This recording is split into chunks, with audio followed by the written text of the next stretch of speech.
Et puis confrontés au risque de pénurie d'eau, beaucoup de propriétaires de maisons font aujourd'hui appel à un sourcier.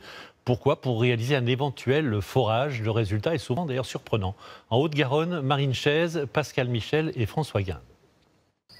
Il y a dans ces baguettes quelque chose de magique. C'est quelque chose que je n'arrive pas à expliquer. Une vibration, une énergie qui vient du sol et qui met en mouvement l'instrument du sourcier. Si je lui demande de s'abaisser lorsque l'un de mes pieds aura atteint l'une des premières rives de cette veine d'eau, la baguette va avoir ce mouvement-là. Depuis 2 mois, ce sourcier est débordé. Avec la sécheresse, les clients veulent trouver de nouveaux points d'eau. En quelques opérations, Karim détecte une source dans ce terrain. L'eau coule dans ce sens-là, dans un axe donc sud-nord-nord-ouest. Et son meilleur point de forage est ici.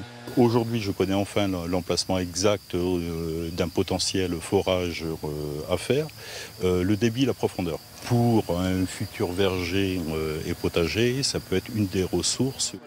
Chez Monsieur Néliès, le forage vient d'être réalisé. Il ne manque que la pompe.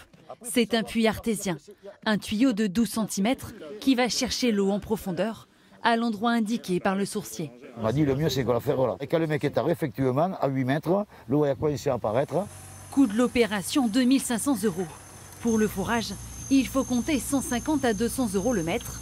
Le sourcier facture sa prestation 200 € en moyenne. Si je le fais, c'est pour économiser de l'eau, pour ne pas payer. Effectivement, c'est pour ça, oui. Voilà. Bon, après, je ne sais pas, peut-être j'aurais pu m'alimenter aussi les WC, je peux s'alimenter beaucoup de choses. Une fois qu'on a un puits comme ça, mais c'est vite rentabilisé. Mais la multiplication des puits présente un risque que les réserves d'eau souterraines soient asséchées à leur tour.